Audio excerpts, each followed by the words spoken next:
루소 이제 사회계약론 루소 입장을 정리하겠습니다.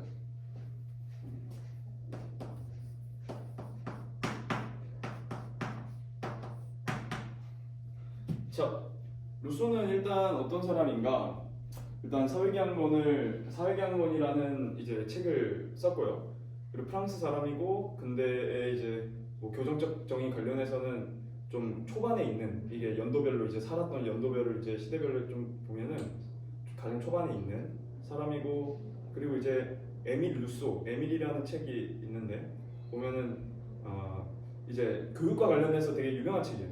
고전적인 책인데 근데 정작 루소 스스로는 이제 이 육아 관련해서 보육원에 맡긴 그러니까 고아원에 맡긴 것으로 알고 있는데 네 여튼 그래요. 근데 루소는 이제 중요한 거는 좀 자유를 중시했다. 그러니까 이 세 가지 관점 중에서 특히 생명 자유 재산이라면은 생명 재산 이렇게 쭉 나왔죠. 그동안에 이제 자유를 중시했다. 그러니까 홉스는 생명, 로크는 재산을 좀 상대적으로 중요시했다면 루소는 좀 자유를 중시했다 정도를 생각을 해주시면 되고 그리고 우리가 좀 아는 것 중에 이제 주권재민이나 주권은 국민에게 있다. 또 이제 직접민주주의 등을 옹호했던 사람이라고 보시면 돼요. 자, 네, 한번 시작할게요. 그래서 이 루소는 이 사회계약을 할 때 이 자연 상태에 있는 개인들은 어떤 이제 특징이 있느냐라고 했을 때 인간 본성 자체가 선해요. 근데 왜 그러냐면은 인간은 일단 이성이 있어요. 그리고 자기 보존에 욕구 있어요. 또 뭐가 있었죠? 자유의지 있었죠. 자유의지.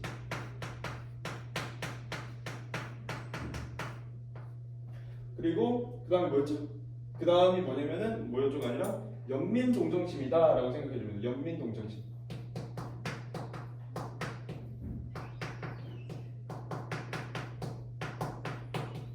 자, 이런 것들이 있기 때문에 본성은 선하다 정도로 생각해 주시면 돼요. 일단은 여기서 우리가 처음에는 그러면 이제 선하기 때문에 특히 이런 어떤 자연 상태에서 우리가 처음에는 이제 목가적인 분위기를 생각할 수 있어요. 그래서 목가적이고 평화로운 분위기다.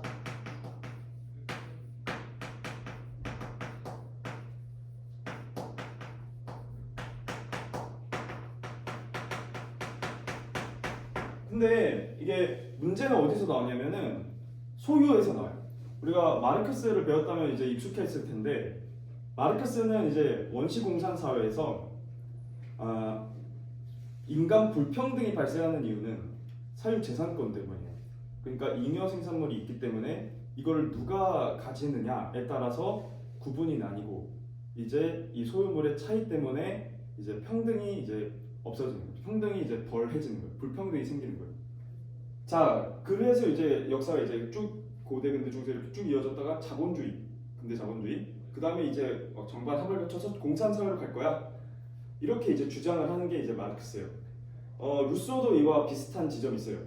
그래서 원래는 이제 초기 자연 상태에서는 목가적이고 평화로운 분위기였으나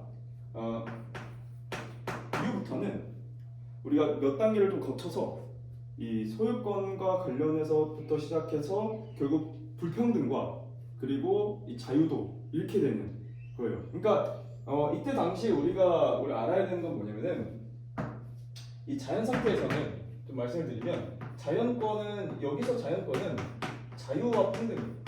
그러니까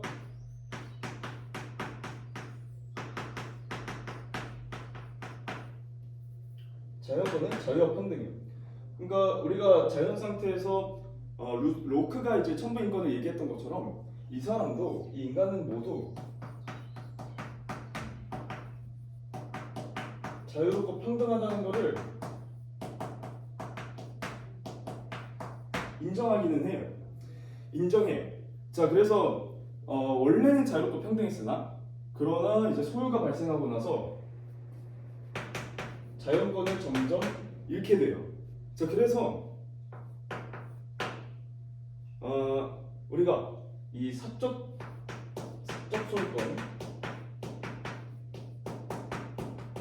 이것 때문에 인간 불평등이 인간 간의 어떤 불평등이 발생했다라고 생각을 해주시면 돼요. 불평등이 발생했다.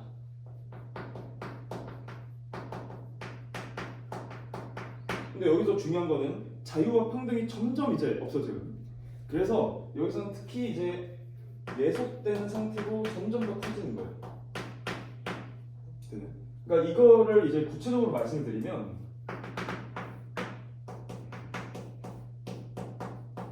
이제 1단계에는 한 3단계를 거쳐요. 1단계는 이제 소유권과 이제 법과 관련돼서 문제가 이제 생겨요. 그러니까 이 소유권을 둘러싼 부자와 빈자 쭉 쓸게요. 그리고 제 2단계에서는 뭐예요? 국가 권력, 그러니까 이 제도 법이 이제 생기거든요. 그러니까 이 제 3단계까지 쭉 쓰면은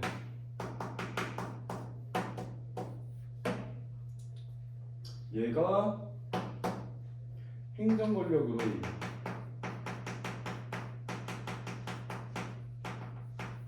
그리고 이제 이거는 전제 권력으로 이깁니다.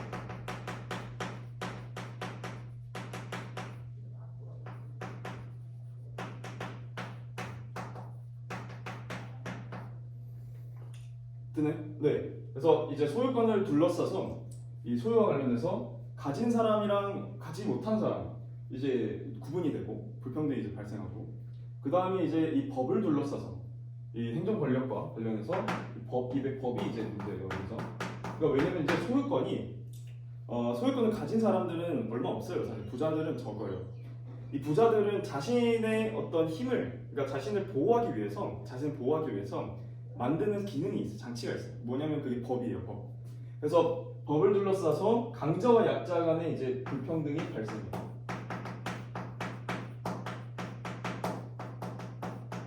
그 다음에 이제 전제 권력으로의 이행인데, 여기서는 이제는 이제 점점 완전히 이제 심화가 되는 거예요. 그러니까 자유와 평등이 완전히 심화된 그 문제가 완전히 심화된 자유와 평등이 완전히 심화된 이 노예 제도가 발생해서 이 주인과 노예로 바뀌고 주인과 노예 그러니까 이건 파란색으로 쓸게요. 파란색으로 주인과 노예다. 그래서 이제 노예 제도가 생기거든요. 주인과 노예. 자 그래서 결국에는 어떻게 이뤄내냐면은 노예 제도도 발생하고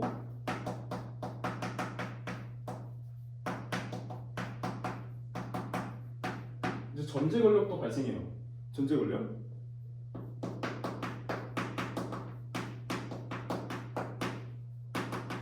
이처럼 자유와 평등이 이제 완전히 축소된 상황이. 그러니까 자유는 온전히 누리지 못하는 거예요. 모두 이렇게 된다. 자 그러면 이제 이 사람들은 이때의 사람들은 사실 소유권도 제대로 얻지 못해요. 그러니까 루소가 말하는 이 소유권은 모든 사람들이 동등하게 누려야 그 소유권이 인정이 되는 거예요. 근데 모든 사람들이 동등하게 누리지 못하고 이 소유권은 그저 가진 사람들이 이 소유권이라는 이름으로 그저 기만하는 것에 불과한다 라고 이제 루소가 보는 거예요. 그러니까 이 소유권은 그래서 그러니까 사회계약 이전에는 인정이 되지 않아요. 그러니까 이런 단계를 거쳐서 미리 이제 사회 상태가 시작되거든요. 이것까지 좀 말씀드리면은 여기 이 루소 같은 경우는 이 사회 상태가 사회계약 이후가 아닌 사회계약 이전에 사회 단계가 사회 상태가 시작해요. 그래서 이 사회 상태에서 결론은 이제 소유권과 관련해서 자기들이 소유권을 온전히 모두 동등하게 누리지 못하는 상황. 그냥 이 소유가 아닌 점유로만 어떤 재산을 가지는 상황. 그러니까 여기서는 점유만 발생하거든요.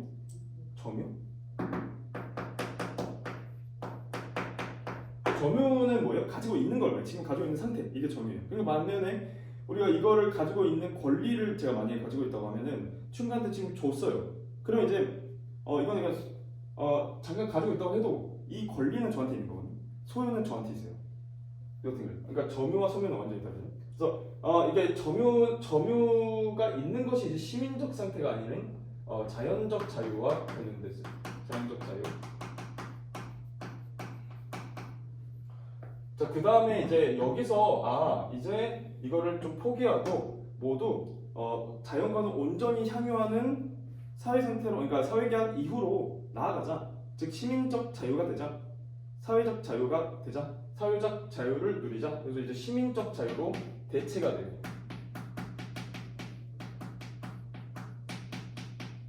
이게 대체가 된다. 이거는 소유가 이제 가능한 거예요. 왜냐면 모두 동등하게 누리거든요. 그러니까 이거는 이제 말씀을 드릴 텐데, 우리가 사회 상태로 넘어가는 상황에서 사회계약을 보고, 이 사회계약은 이제 일반의지를 형성하게 되는 사회계약이고, 여기서는 결합계약이라고도 하고,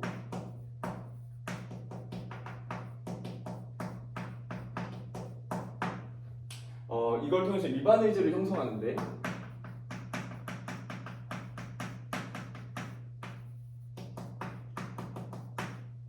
일반의지란 무엇인가? 그러니까 이 일반의지 같은 경우에는 되게 중요한 개념인데, 우리의 모든 권리를 양도하고 우리의 모든 것을 전면 양도. 그러니까 이때의 사회계약은 자신의 권리와 힘과 의지를 모두 양도하는 거예요. 홉스 같은 경우는 생명보존권 불복종하는데, 이거는 나중에 필요할 때 설명할게요. 그러니까 여기서는 뭐냐면은 자신의 모든 권리, 힘, 의지 이 모두 전면 양도한다라는 것이 특징이에요. 참고로 이제 사회계약, 그러니까 교정접종에서는 생명보존권까지 양도 이거거든요. 자, 이때 우리가 모든 의지를 양도해서 일반의지를 형성하는 과정에서 어떻게 되는 거냐면, 일반의지라는 개념은 어떤 거랑 구분이 되어야 되면 전체 의지와 구분이 되어야 돼요. 그러니까 이 전체 의지는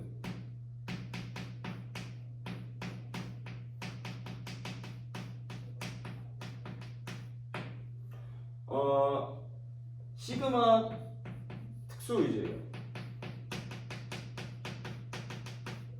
이 특수의지는 특수 개인의 자신의 이익을 추구하는 의지를 말해요. 개별이 사이 자신의 이익을 추구하는 의지예요. 이 의지에서 나오는 이 의지에서 합해져서 나오는 이 전체 의지에서 상쇄되는 과부족의 상쇄되는 가부족을 모두 없애면 이게 바로 일반의지가 돼요. 뭔 말이냐? 그러니까 일반의지라는 것은 뭐냐면은 이런 전체 의지를 초월한 거예요. 그러니까 개인의 어떤 사적 이익을 추구하는 것이 모인 전체 의지를 초월한 것으로서 오직 공공의 이익만 추구하는 특징이 있어요. 오직 공공의 이익만 추구.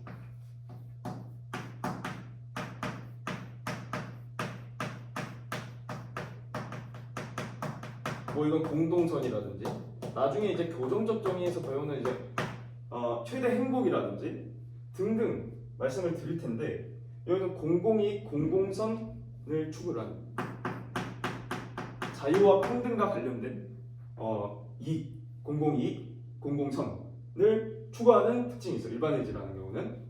그리고 이제 일반의지는 어떤 특징이냐면은 뭐예요? 오류가 없어요. 항상 오류예요. 항상 오류.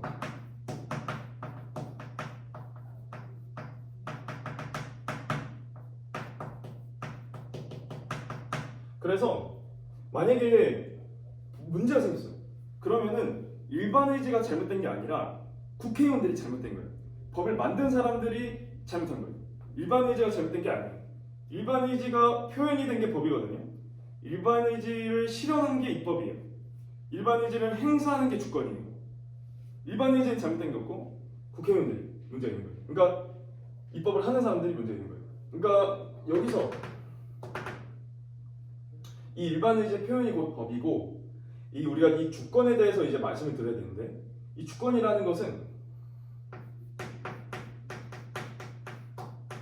일단 누구한테 있느냐? 주권이라는 걸 시민한테 있어, 인민한테 있어, 인민한테. 그러니까 이전에는 우리가 리바이어던한테 인민과 이제 리바이어던이 구분되면서 리바이어던이 이제 주권자라고 했다면, 이 사람은 주권자가 인민이 절대적인 주권을 가지고 있는데, 이걸 이제 설명을 하면은 우리가 이제 모든 권리를 만약에 이렇게 하면은 모든 권리를 양도해서 일반 의지를 만들었단 말이야. 자, 근데 여기서 이제 정부 같은 경우는 그저 행정을 대표할 수 있어요. 그러니까 여기서는 입법을 대표하진 않거든요. 왜냐면 행정과 입법의 차이는, 입법은 이제 대상이 보편이에요. 그러나 행정은 특수법의 적용이에요. 특정 개인들에 대한 법 적용이에요.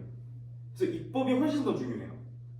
그럼 입법권을 누구한테 넘기느냐? 안 넘겨요. 대표를 하지 않거든요. 이 대표라는 말의 의미에 대해서 이제 이후에 또 말씀을 드릴 텐데, 그러니까 상대적으로 덜 중요한 행정만 잠깐 이 정부가 역할을 맡는 거거든요. 입법은 누구한테 있다? 국민에게 있다. 직접 민주주의를 옹호한 사람이에요. 그러니까 그럼 고대 그리스 아테네로 돌아갈 것이냐? 그건 아니에요. 그러니까 그 현실적인 한계는 인정하는데, 이 사람이 말한 게 우리가 선거 기간 때는 주인이고 선거가 끝날 때는 노예다라고 말을 해요. 그러니까 대의민주주의의 어떤 한계를 비판하는 것이죠. 직접 민주주의를 옹호하는 입장이다라고 생각을 해주시면 되고, 자, 그래서 우리가 이제 정부가 여기서 중간에 행정 기능을 하는데, 우리가 모든 의지를 양도해서 일반 의지를 만들고, 일반 의지에 따라서 이제 법을 만들겠죠. 그러니까 이 법이라는 거는 일반 의지의 표현이, 입법이라는 거는 다 말씀드릴게요. 입법은 일반 의지의 행사가 아니라 실현이에요. 실현. 잘못 썼어요. 실현이고, 주권이 일반 의지의 행사예요. 자, 여기서 우리가 이 입법을 해. 그리고 법을 따라해. 자, 그러니까 여기서는 이 사람들은 그러면은 법을 그냥 복종하는 거잖아요. 그럼 이제 노예 같지 않아요? 근데 우리가 알 수 있는 거는 이 인민들은 뭐냐면은 자유롭도록 강제된다 이런 표현을 하는데, 그러니까 이 사람들은 자유로운 거거든요. 결론부터 말하면은 자유로운 거거든요. 그러니까 내 모든 의지를 양도해가지고 일반 의지를 만들어서 이 일반 의지가 만든 법을 따르는 거잖아요.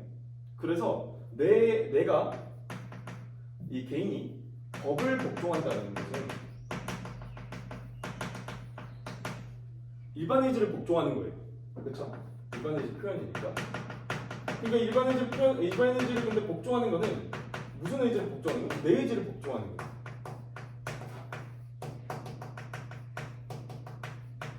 내 의지를 복종하는 건 뭐예요? 아무것도 복종하지 않는 것이나 다름없어요.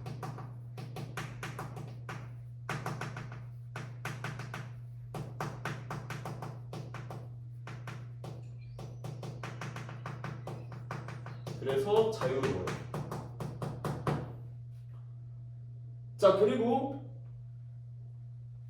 이제 자유를 말했으니까 좀 평등과 관련된 개념을 좀 말씀드리고 싶은데, 뭐냐면은 평등을 말하기 전에 하나만 좀 더 말씀드리면은, 그러니까 이 인민들은 내가 내 의지를 통해서 만든 법을 만들고 내가 이제 따르는 거잖아요. 그러니까 이 인민은 어떤 주체냐? 재정과 복종의 주체예요. 둘 다 인민이라는 거예요. 모두 인민에게 있어요. 이 주권이라는 거는 양도가 안 돼요. 분할도 안 돼요. 그러니까 오직 인민에게 다 있는 거예요. 인민이란 무엇인가? 국민 전체의 어떤 집합이라고 보시면 돼요. 이 집합적인 개념이다. 그러니까 이 인민은 절대적인 권력이 있는 거예요. 절대적인 주권이 있는 거예요. 오직 인민에게만 있는 거예요. 됐죠? 양분되는 게 아니에요. 자, 그래서 그러니까 뭐냐면 이 절대라는 자 여기까지 할게요. 그러니까 우리가 이 인민이라는 거는 그러니까 인민이 모두 주권을 가지고 있다 정도로 생각해 주시면 되고, 어쨌든 이 주권이라는 건 절대적 측면이 있다는 점에서 홉스와 공통적이다. 그러나 이제 인민과 주권자의 양분 여부가 리바이던이 양분되잖아요. 인민이랑 구분이 되잖아요. 그거가 이제 좀 나뉘고요.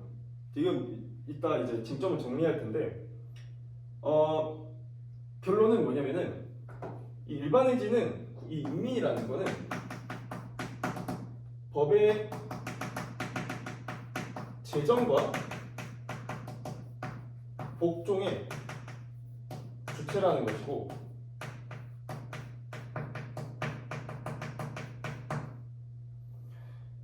그리고 이제 소유권과 관련해서 말씀을 드리면, 이 소유권은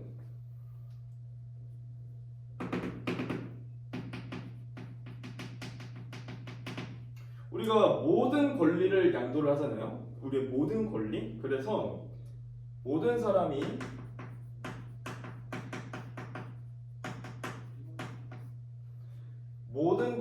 자신의 모든 권리를 양도를 하면서 사회계약을 맺어요. 이때 사회계약의 목적은 자신이 기존에 지녔던 자유와 평등이라는 자연권의 온전한 향유가 목적이에요. 회복이 목적이에요. 회복. 자, 그래서 모든 권리의 양도를 통해서 모든 사람이 아무것도 없으니까, 그러니까 모든 사람이 아무것도 없는 상태가 되거든요. 그리고 이게 모두 동등하고 평등해요.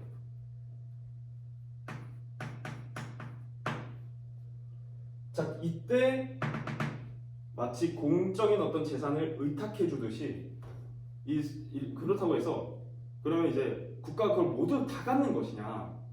그러니까 그런 어떤 의미랑은 좀 다르거든요. 그러니까 필요할 때 주는 거니까 이게 뭐냐면 어떤 국가가 절대적인 어떤 권력을 가지고 있어가지고 인민들한테 막 나눠주고 그런 게 아니라 그게 이게 그러니까 약간 이거는 좀 지문을 좀 직접적으로 보면서 말씀을 드리는 게 더 좋을 것 같은데, 그러니까 말씀을 드리는 게 이게 국가가 다 가져버리는 거고 이런 어떤 개념이다라는 거는 아니다는 거. 이거 좀 이후에 이제 제가 제 지문 그러니까 글을 보면서 좀 더 구체적으로 이제 직접적으로 말씀드릴게요. 그러니까 모든 사람이 아무것도 없는 것이 동등해진 상태예요.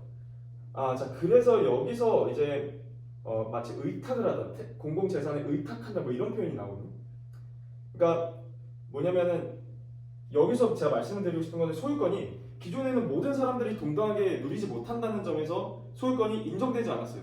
그러나 이제 이 사회계약에서는 모두 소유권이 인정이 되는 거예요. 소유권이 이제 인정이 된다. 소유권이 이제 생긴 거예요. 생긴 거. 기존에 기만에 불과했어요. 그러니까 로크와 달리 기존에 저도 인정이 되지 않았다가 생겨난 것이다 라고 보시면 돼요. 됐죠? 그래서 여기까지 하고 이제 주권이랑 나머지 이제 입법권, 이제 또 뭐죠? 일반의지, 어떤 대표, 그 다음에 이제 대표라든지 아니면은 이 양도라든지 또는 양도나 뭐예요? 양도, 대표, 분할 이런 어떤 특징들에 대해서 좀 말씀드릴게요. 주권의 어떤 특징들과 관련해서도. 그러니까 우리가 주권이라는 게 이 루소가 홉스랑 공통 지점이 좀 있어요. 그러니까 작년에도 이제 수능 특강에서 절대적인 주권의 어떤 특성 이런 것이 이제 루소와 홉스의 어떤 공통 지점으로 나오면서 이 수능 특강에서 나왔어요. 수능 특강에서. 그래서 이 부분을 이제 쟁점을 잘 정리를 하는 것이 중요하고, 이 주권의 개념이 루소는 어떠한 것인가, 어떤 특징이 있는가, 이거에 대해서 좀 같이 기초를 해서 나왔던 것들을 토대로 정리를 하고자 해요. 자, 그럼 이제 우리가 주권은 어떤 특징이 있냐면은, 주권은 일단은 결론적으로 말씀을 드리면, 주권은 일단은 분할할 수가 없고 절대적인 권력이 있다라는 것이 이제 특징이에요. 자, 이렇게 말씀드릴게요. 그러니까 주권은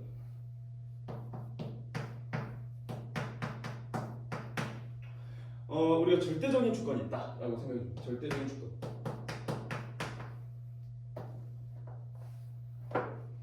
절대적인 주권이 있다.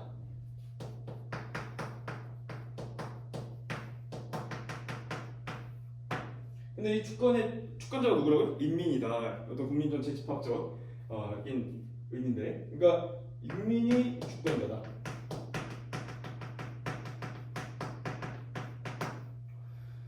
자, 그 다음에 이건 분할 불능하다. 그러니까 우리가 입법부랑 행정부를 대표하는 이게 입법부와 행정부 각각 나뉘어서 그 기능을 하는 로크에 이제 이 국가 이 권력 분립을 받는데 이권 분립을 받는데 여기서는 우리가 뭐냐고요? 분할 불능하다.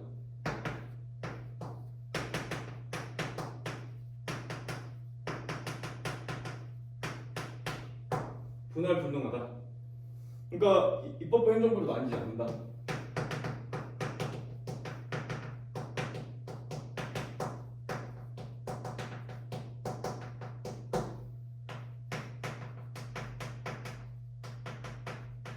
국민은 그러니까 주권이라는 건 국민에게 있는 거예요. 국민에게.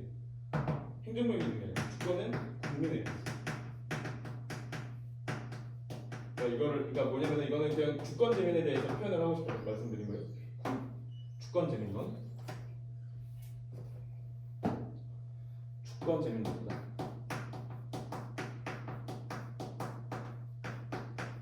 그러니까 인민에게 있다라고 말씀을 드리고, 자 그리고 이제 직접민주주의와도 이제 말씀드리면 직접민주주의. 이거 좀 써놓을게요. 주권 재민론이랑 직접민주주의. 그러니까 국민이 법을 제정해야 돼요. 됐죠? 자, 그러니까 이거에 대해서 말씀을 드리면은 우리가 선거 기간에는 주인이에요. 근데 끝나면은 노예예요. 다시 되돌아가는 거예요. 이렇게 이제 비판해요. 자, 그 다음에 이제 주권의 반대만 이제 저항권이죠. 저항권. 이것도 인정이 된다. 이제 흡사랑 다르죠 이거. 근데 이게 우리가 어떤 회의를 거쳐서, 그러니까 이것도 이제 구조를 볼 텐데, 이거 회의를 거쳐서 저항권에 관련해서 행사를 할지 고려하고 행사하는 거예요. 이게 이제 중간에 회의가 있다는 거. 자, 이제 우리가 정리를 해야 되는 건 이제 뭐냐면 주권과 관련된 이제 특징들을 말씀을 드리고 싶은데, 그러니까 이 주권은 우리가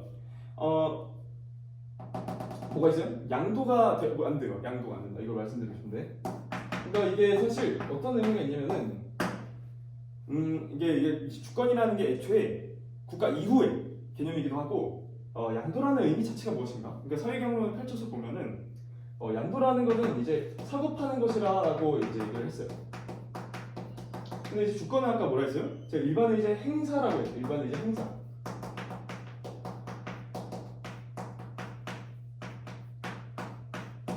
그러니까 여기서 알아야 되는 건 의지라는 개념이에요. 의지. 무릇 의지란 사고 팔 수 없는 것이야 라고 얘기를 한 게 이제 루소예요. 그래서 양도 안 돼요. 자, 그 다음에 이제 대표의 의미랑 분할의 의미가 있는데, 이 분할도 의미는 사실 이 내용은 사실 비슷해요. 의지라는 것 자체가 애초에 분할이 안 되는 거야 라는 거고, 그리고 이제 대표라는 거는 뭐냐면은 최종 결정권을 부여하는 거예요. 그래서 우리가 예를 들어서 입법을 대표한다면은 이 대표자가 그 입법에 관련된 어떤 최종 결정권을 담당하는 거거든요. 근데 이 루소가 말한 거는 최종 결정권을, 그러니까 이 입법을 행사하는 것 관련해서, 이 법을 제정하는 것과 관련해서 우리가 반드시 국민의 전체의 비준이 필요하다. 비준. 그러니까 쉽게 말해서 동의 또는 승인 같은 거. 그러니까 국민의 의사가 필요하다라는 거, 쉽게 말해서. 그러니까 승인과 비슷한 의미. 그러니까 뭐냐면은 이 대표라는 거는 최종 결정권을 부여하는 것이고,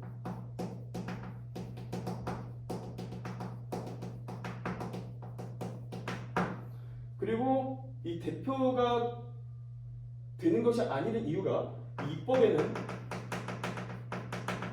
반드시 국민 전체 비준이 필요하다.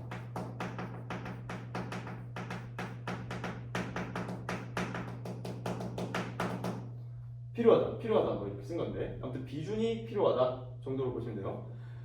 자, 그 다음에 이제 어떤 필요할 때 이렇게 쓰거든요. 근데 이게 없어도 그냥 그렇게 필요하다라고 보시면 돼요. 근데 이거 보통 이제 충분하다라고 쓸 때 이렇게 써요.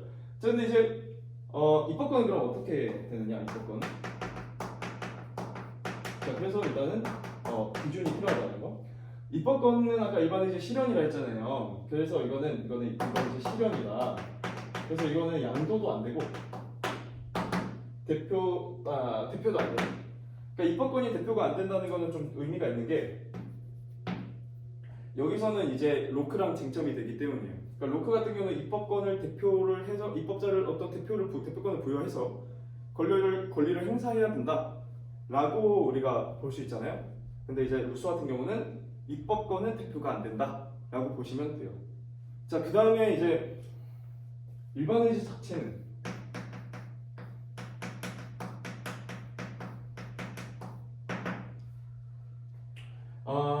일반 의지는 그리고 이제 대표가 안 되는 이유는 왜냐면은 그러니까 일반 의지도 양도도 안 되고 대표도 안 되거든요. 그러니까 이거는 사실 쓰는 게 더 좋겠네요. 그러니까 얘도 양도도 안 되고 얘도 대표도 안 돼요. 그러니까 결론부터 말하면은 이 대표라는 거는 일반 의지 그 자체에 의해서만 대표될 수 있는 거야 라고 얘기했기 때문에 일반 의지는 대표가 안 돼요. 얘는 그 자체에 의해서만, 일반 의지 자체에 의해서만 어떤 다른 걸로 대표가 되는 게 아니라는 거. 그러니까 일반 의지 그 자체에 의해서만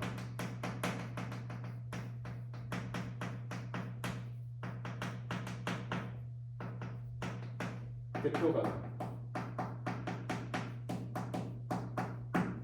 자, 그 다음에 이제 양도 같은 경우는 애초에 무릇 의지라는 거는 양도가 될 수가 없어요. 그래서 얘도 마찬가지. 양도가 될 수가 없어요. 양도가 될 수가 없다. 얘도 대표가 될 수 없다. 얘도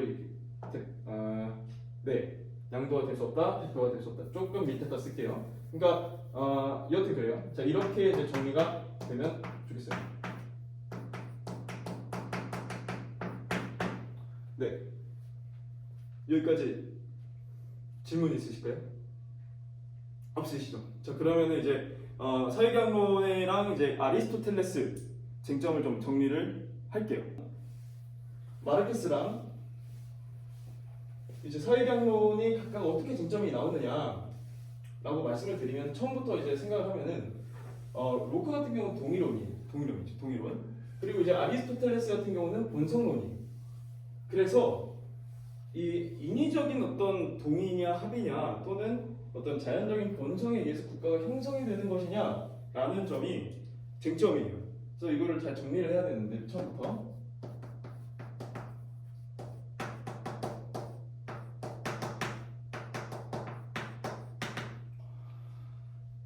보면은 일단은 아리스토텔레스가 일단 있고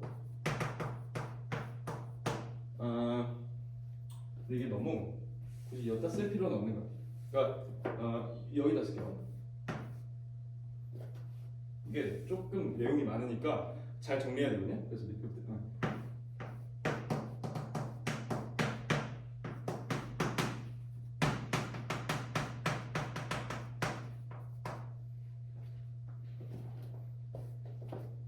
그냥 논이고 그 다음에 쓰고 로크고 루소다 정도로 생각해 주시고 그 다음에 이제 칼 마르크스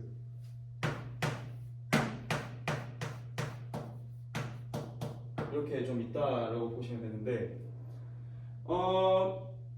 일단 근데 보통 주요 관점은 이제 이 세 명이다라고 생각해 주시고 이제 국가의 어떤 형성의 기원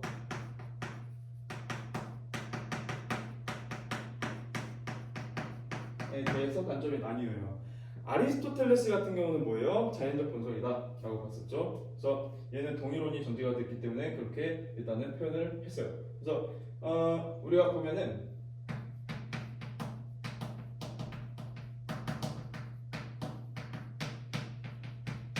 이렇게 나뉘고 그 다음에 여기는 인위적 합의다.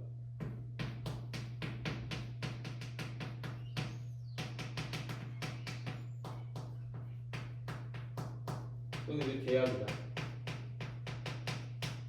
같은 말이야 다 같은. 근데 여기서 사실 이제 얘네들도 나올 수 있는데 보통 중요한 점은 이제 로크가 동일론이에요. 뭐 묵시적 동의, 이제 명시적 동의도 있었잖아요. 그러니까 동일론인 로크가 많이 나오고 동일론인 아리스토텔레스랑 이제 로크가 나온다. 예를 들어 로크 돈 얘기, 재산 얘기 나오는데 재산 얘기 나온다. 로크다. 뭐 국가 뭐 본성 나온다. 이제 보통 이제 동일론이겠거니 본성론이 됐거니 그 쟁점을 일단 미리 파악하고 접근하시는 게 좋아요. 그러니까 약간 서술형 문제 풀듯이 그렇게 하면 좋아요. 그래서 저는 로크 같은 경우는 이제 동일론이다. 얘는 이제 본성론이다. 이 부분을 좀 써야 돼서 썼고 동일론이다. 네, 이거는 좀 잘 알아들으실 거. 이거 글씨는 알아들으실 것 같고, 자 그다음에 보시면 이제 자연 상태의 어떤 특징들을 말씀드릴게요. 자, 자연 상태 이제 개인들은 모두 이제 이성과 자기 보존의 욕구와 또는 이제 자유의지나 뭐 이런 것들이 이제 우리가 얘기를 했었던 건데 이성, 자유의지, 자기 보존의 욕구.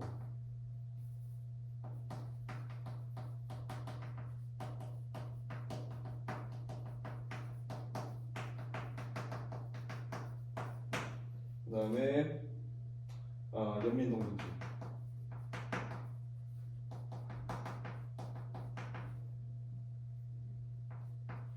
이렇게 나오는데 여기서 이렇게 있고 그리고 이렇게 있고 그리고 이렇게 있다. 네, 이렇게 있다. 그래서 여기서는 이제 성선이고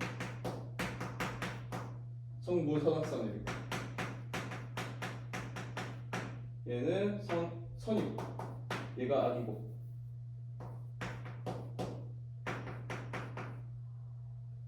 네, 이렇게 돼요. 자, 그 다음에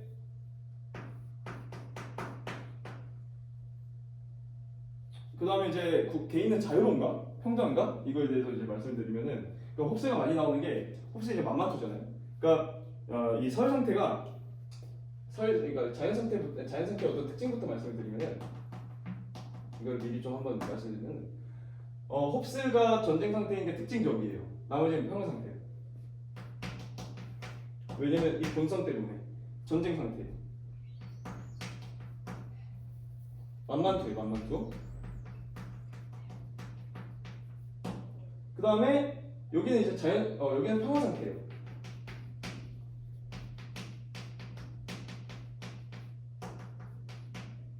근데 특히 이제 로크의 이제 평화 상태가 중요해요. 평화 상태.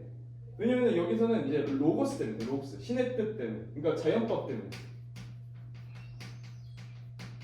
신의 뜻, 로고스. 이것 때문에, 이 법 때문에 평화 상태다. 로크만. 근데 이제 루소도 이제 평화 상태다. 루소도 평화 상태. 이제 이게 좀 차이가 있어요. 그러니까 인간 본성 때문에 선해. 아니야, 자연법 때문에 선해. 이게 좀 알아야 돼요. 자, 그다음에 그러면 이제 자유가 있는 거야? 없는 거야? 전쟁 상태인데. 이게 자유가 있는 거다.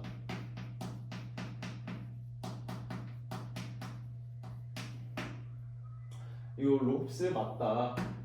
다 당연히 다 맞아요. 근데 이제 우리가 특히 이제 자유와 평등과 관련해서 말씀드렸었죠. 자유와 평등. 모든 인간은 자유롭고 평등하게 태어났다라는 이 천부인권설과 관련된 선지가 있어요. 그래서 얘도 맞고 얘도 맞고. 근데 딱히 이제 굳이 딱히 안 드러나면 안 써요. 아시겠죠? 그럼 판단한 게 아니에요. X인 게 아니에요. 몰라. 이게 좀 있어요. 그러니까 제가 연구에서 확인해서 OX가 나뉜다고 해도 그게 이제 참일 보장이 없죠. 자, 물론 이제 연구를 열심히 하고 탁월하게 할 자신 있어요. 근데 평가의 입장 관점이 다를 수가 있다는 거예요.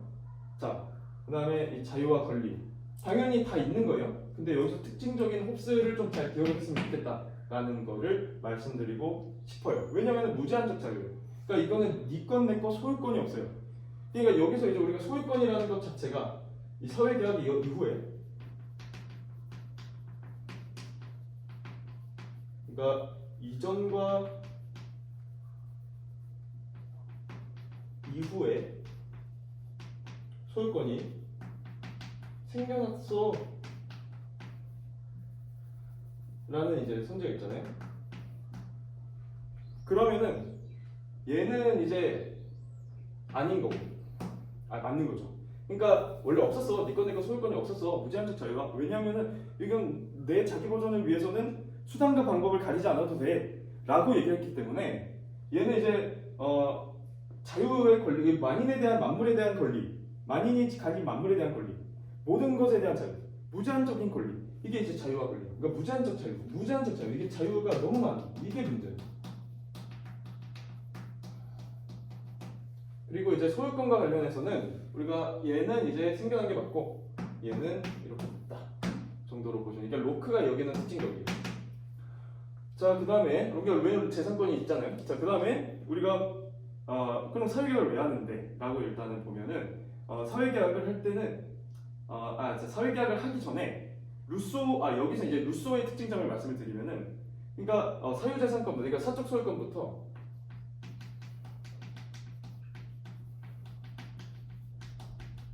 이 사회 불평등이 발생했어 라고 한 게 있잖아요. 그럼 이건 누구예요? 루소랑 이제 마르크스의 이제 루소의 특징점이다 라고 이제 생각을 해주시면 돼요. 자, 그래서 우리가 이제 사회계약을 맺을 때 그럼 목적이 뭔데? 라고 하면은 사실 여기서 각각의 자연권이 어떠냐면은 자연권이랑 자연법 관련해서 말씀을 드리면 이 자연권은 홉스 같은 경우는 자기 보존권이 이제 자기 자연권이에요. 근데 여기서는 이제 로크 같은 경우는 뭐 생명 자유 재산에 대한 권리라든지 우리 가장 잘 알아야 되는 건 뭐예요? 재산권, 그렇죠? 재산권이랑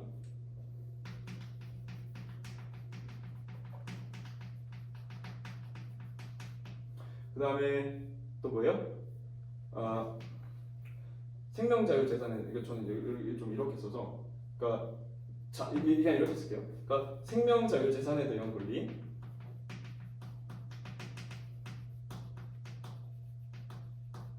그 다음에 이제 처벌권,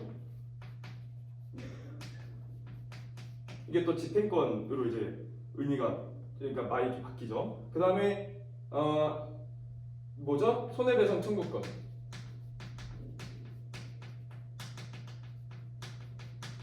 그러니까 사회 상태 때는 이게 처벌권이 집행권이 되는 것이고, 자 이게 있었어요.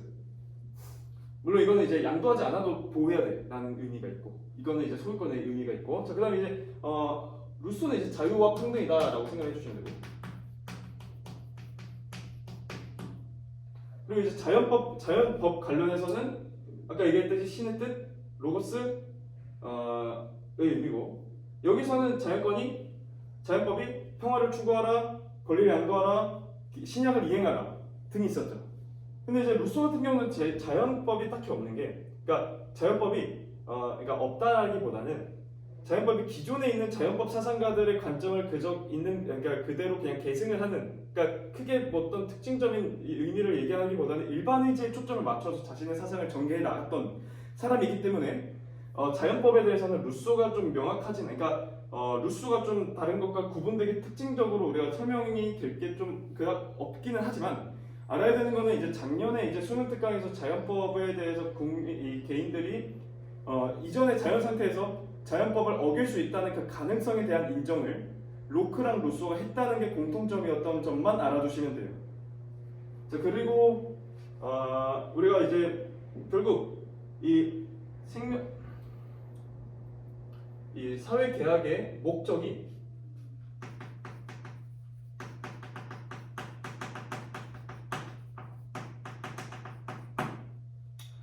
여기서는 셋 다 모두 뭐냐면은 생명 자유 재산 권리라는 기본권의 보호, 국가가 개인의 생명 자유 재산의 권리를 보호해줘야 된다는 이 기본 권리에 대한 보호가 목적이라는 점은 셋 다 공통돼요. 그래서 어디에다 초점을 맞추느냐에 따라 좀 차이가 있기는 하지만 특히 이제 초점에 더 맞추는 거. 근데 여기서 이제 홉스가 이제 어떤 선지 중에서는 국가 성립의 유일한 목표가 그러니까 생명권의 보호다 이거거든요. 그러니까 국가 성립의 유일한 목적 이거에 대해서 생명권과 관련해서 초점을 맞춰서 서술을 했던 게 맞았던 선지가 있거든요. 홉스가 그러니까 나머지 아닌데 로크가 있었던 걸로 아는데 지금 그거는 이제 선지 보면서 보시면 될 것 같고 홉스의 특징점이기 때문에 제가 말씀드리고 싶어요. 자, 그 다음에 우리가 사회계약을 하고 나서 이제 주권이 어떤 특징을 가지느냐에 대해서 이제 말씀을 드리면 이 주권은 이제 사회계약 이후다.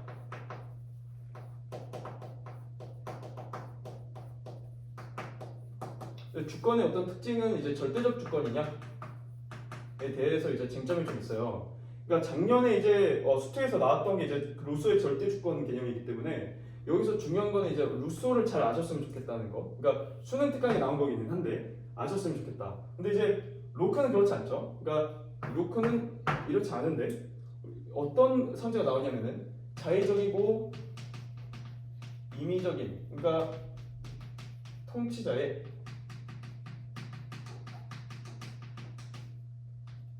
판단에 의한 자의적이고 임의적인 판단에 의한 이제 권리를 행사하는 거.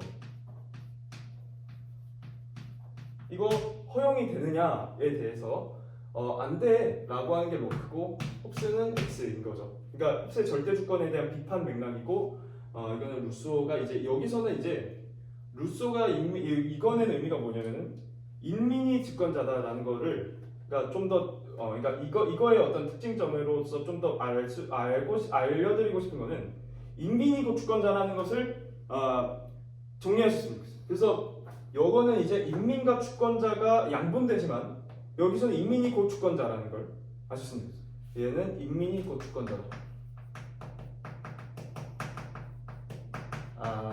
인민이 곧 주권자가 아니다. 얘는 리바이어던이 곧 주권자다. 얘는 시민이 주권자 맞아요. 근데 얘는 인민이. 근데 여기서는 이제 얘는 인민이 곧 주권자다. 특히 이제 루소는 인민이 곧 주권자다. 됐죠? 그러니까 재정과 복종을 모두 하는 인민 그 자체가 인민 그 자체가 주권자다라는 거. 그러니까 여기 홉스랑 루소가 좀 특징점이다. 차이가 있다. 인민과 주권자가 양분되느냐 아니냐 같은 것이냐 이게 차이가 있다라는 걸 생각해 주시면 되고 자 그 다음에 이제 주권의 어떤 분할 불능성 관련해서는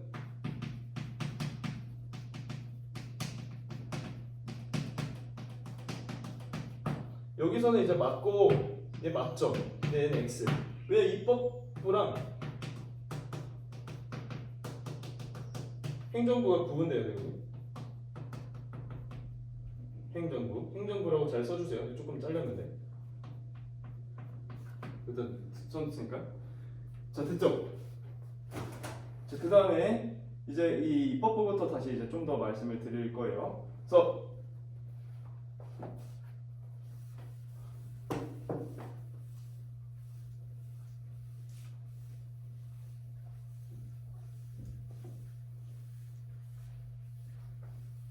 그러니까 우리가 이제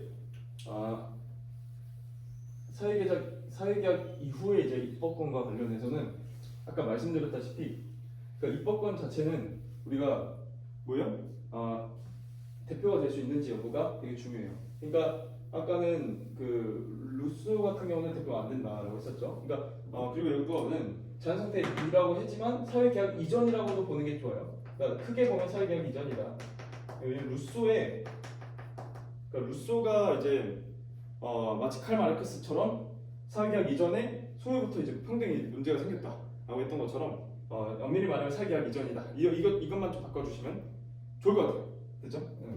아까 마르크스의 공통점을 좀 썼으니까 그게 사실 윤사에서 쟁점이 되는 내용이기는 한데 그냥 윤사랑 생윤이랑 퉁쳐가지고 쟁점이 되는 것들을 그냥 다 정리하는 게 깔끔하고 좋으니까 그냥 한번 설명할 때 그것까지 잘 정리해 주시면 네, 좋을 것 같아요. 그래서 우리가 본 게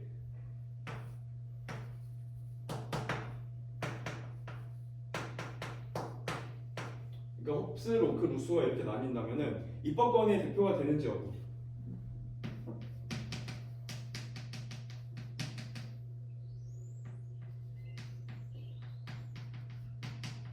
그러니까 입법권의 대표.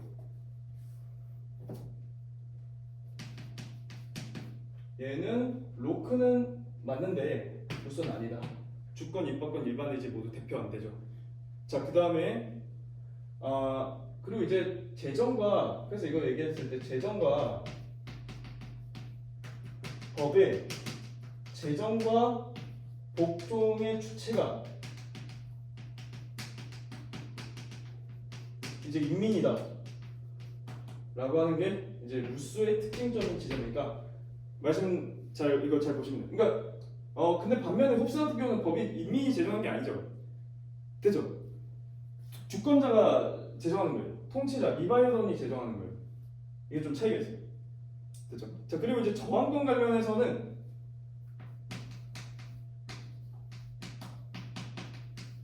여기서는 홉스 같은 경우는 인정하지 않고 나머지는 인정을 한다. 루소는 회의를 통해서 뭐 한다라고 하는데 그거는 사실 그렇게 많이 다루진 않아요.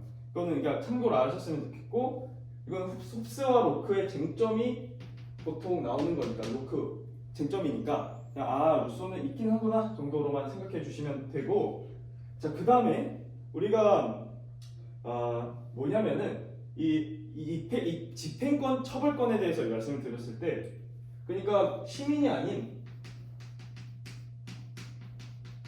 국가가 집행권을 가져야 된다. 처벌권을 지녀야 된다. 이게 집행권. 이것은 뭐 쟁점, 뭐 비교라기보다는 루소의 어떤 특징점으로 이전에 나왔던 적이 있었어서 잘 가져가셨으면 좋겠어요. 이 표현을. 네. 그러니까 어떻게 정점이 됐는지는 지금 딱히 기억이 안 나서 그건 선집을 때 보시면 되고 로크가 특징점이기 때문에 잘 기억하시면 좋겠어요. 자, 그 다음에 우리가 이제 이 아리스토텔레스랑 루소의 공통점이 있는데, 그러니까 국가가 공공이익에 의해서 입각해서 국가 운영을 해줘야 된다. 그러니까 국가 운영을 공공이익에 입각해서 운영을 해야 돼라는 거예요. 일반의지 공공이익만 추구하죠. 최대 공동선을 추구해요. 그렇기 때문에 루소는 맞아요. 근데 이제 우리가 아리스토텔레스 자체가 공동체는 선을 추구하죠. 그리고 이제 국가는 이제 최고의 선을 추구한다. 그러니까 국가는 공동의 선을 추구해요. 그리고 그 공공이익은 정의와 연관되는 내용이에요. 됐죠? 그래서 그러니까 이 법이라는 건 공공이익을 담고 있고, 그래서 우리가 준법 정신을 하는 게 일반적 정의거든요. 그래서 우리가 아리스토텔레스는 공공이익에 따라 국가 운영을 해야 돼? 이거 아리스토텔레스도 맞다. 됐죠? 그러니까 공공이익은 정의와 연관이 돼 있고, 정의가 이제 정의가 이제 법으로 드러나는 거예요. 그러니까 법에는 정의가 담겨 있는 거예요. 준법 정신이 일반적 정의. 아시겠죠? 자, 여기까지 하면은 좀 쟁점이 정리가 됐을 것 같아요. 됐죠?